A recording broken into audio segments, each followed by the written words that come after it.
welcome to Lilybug's Library, or welcome back. So today we're going to talk about the first in a series. So there are so many books out there, so many cozy mysteries, so many historical fiction mysteries, all kinds of things. And there's no way we can keep up with all of them. Doesn't matter how many YouTube videos we watch, I'm sure we're missing some. So I picked some that I thought were a little bit different, something that maybe you wouldn't have seen anywhere else, and we'll talk about those and see what you think. So let's get started. So the first one is called the Kamogawa Food Detectives. So it says it's a father and daughter duo who are food detectives. So it says through their ingenious investigations, they're able to recreate dishes from a person's treasured memories.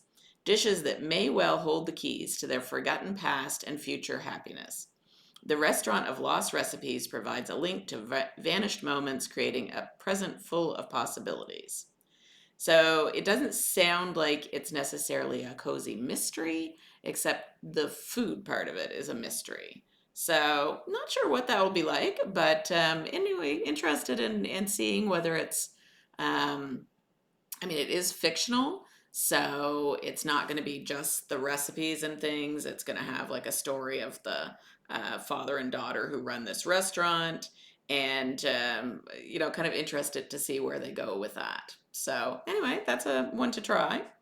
The next one is actually about a cannabis cafe, which I thought was an occupation you don't see in cozy mysteries, or at least I never have. So it's called A Half-Baked Murder, and it's about a 28-year-old California pastry chef, Chloe Burns, and she opens a cannabis cafe using her Michelin star skills to transform dry, bland pot brownies into gourmet treats.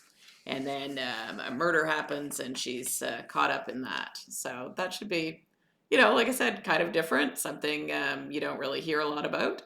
Um, Living in Canada, it's legal here, and I know certain states it's legal. So yeah, be interesting to see what that one's like.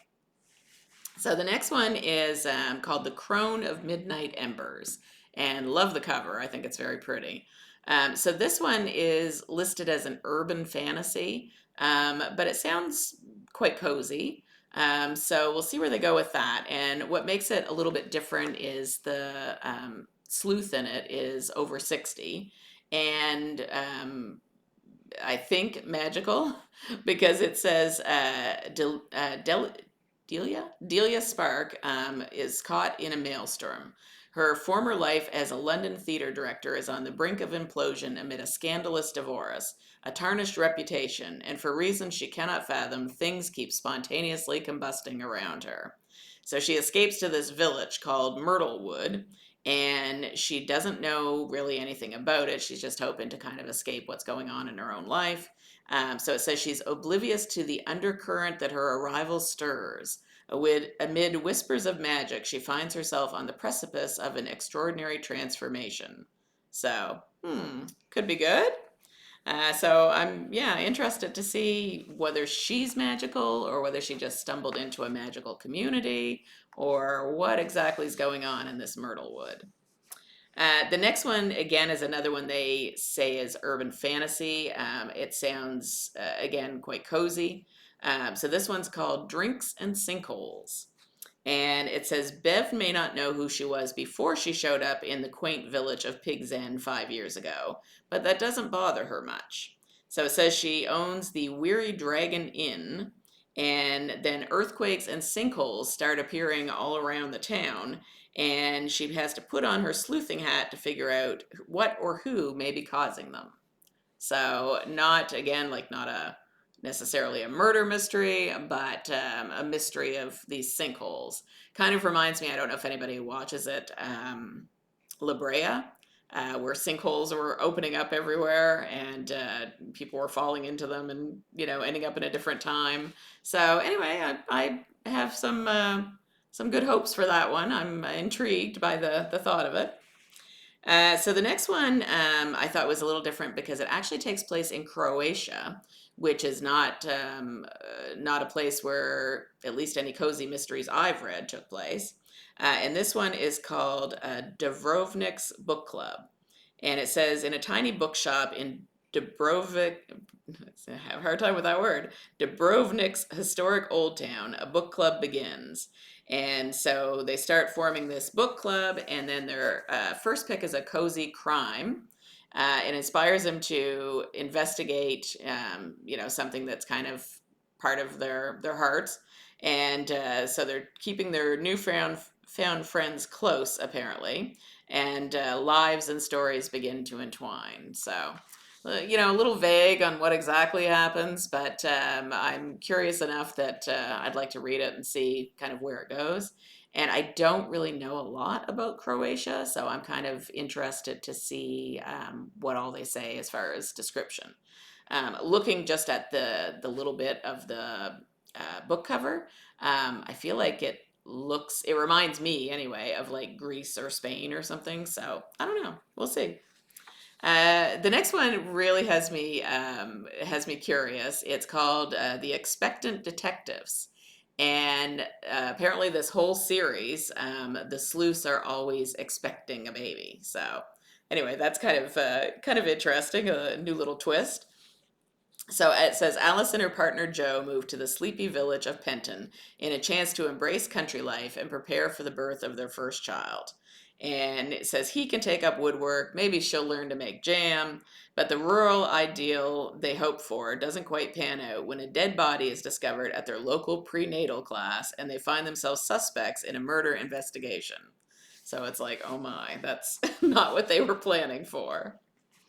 And this one, next one is called Dying to Go, and it says underneath it says nothing to gush about.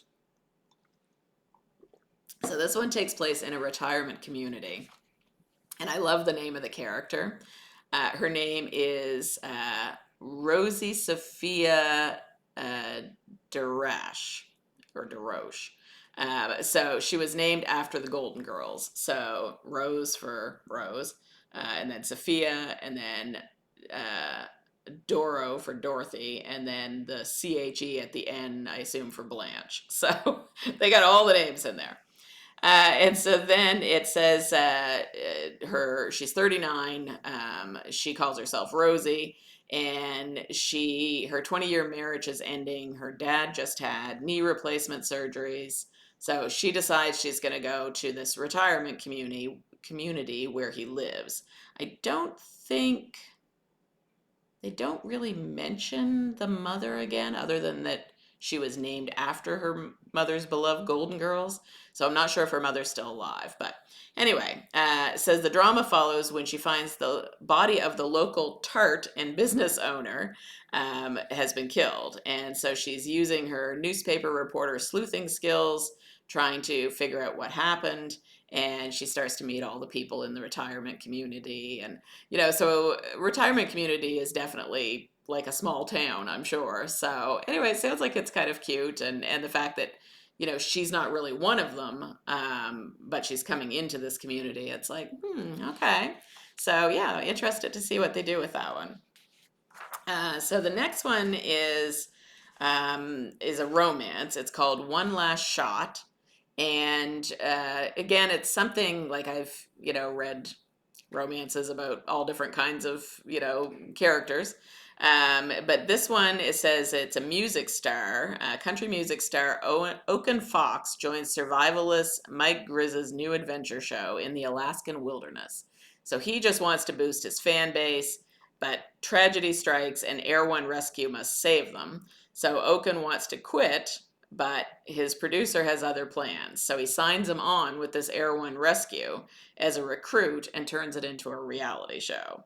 So, the woman who is a rookie to the team says she'll train Oaken and keep him alive, but that's the best she's going to do for him. So she's not real happy about him being there. So it sounds like that could be interesting. I kind of feel like it's got Castle vibes, where if you've watched Castle, it's someone who was an author, and he gets the mayor, who he knows, or maybe it's not the mayor, maybe it's the governor or senator or somebody big up, high up anyway, gets him put onto the police force to be to kind of do his research that way. And so I kind of feel like it's a bit like that. The fact that, the woman doesn't want him there, but he's there anyway. And yeah, so we'll see how that goes. And I'm hoping that it's, I'm hoping for like some good chemistry between the hero and the heroine. And, I'm hoping it goes well. So we'll see. The next one I picked simply because of who wrote it. So it's actually written by Al Roker, who back in the day used to be on Good Morning America, I believe, and or maybe it was the Today Show. It's hard to keep track. Yeah, I'm not sure which it was, but anyway, he was. I just remember he was always very fun, and eventually he lost a lot of weight, and there was, he was kind of in the news for that for a while. Anyway, now he's writing. So it says it's called The Morning Show Murders, and it says this is his debut novel. And it says a delicious blend of an ingenious murder mystery and behind the scenes look at network television. So anyway, I'm kind of interested in that one. It says that the main character is called Billy Blessing, and it says he has a cooking segment on Wake Up America and a Manhattan bistro that's a mega success. But then the network's head honcho is murdered in his luxury apartment, and an ambitious DA decides that Billy is to blame. So, should be good. The next one is called The Long Paddock, and it's another love story, but this one is set in Australia. And I haven't read a lot of love stories set in Australia. I haven't read a lot of anything set in Australia, to be quite honest. So this one is a country girl, Cressida Knight, fills her days with her farm, a mischievous pet bull called Reggie, and her volunteer emergency services work. So she's doing all this to try to forget this first love of hers, but of course he shows up in town and he's trying to kind of stay away from her, but she ends up going through some problems with drought and things, and he comes in to try to help her, and everything kind of rekindles from there. So yeah, I mean, that can, second chance romances, sometimes that can be quite fun to read. So I'm hoping it goes well. The next one is a World War II historical mystery, which I know there's lots of them out there. This one just, I don't know, seemed a little different to me. Maybe it's the cover, maybe it's something to do with the story, but didn't seem quite the same. So it does take place in an English village called Little Buffenden, and it says that her Poppy Redfern, who's the sleuth, her family home and farmland has been requisitioned by the War Office as a new airfield for the American Air Force. So her neighbors aren't real happy about having the Americans there. They feel like it's like a friendly invasion, and they just don't know what to think of all these people being in their little village.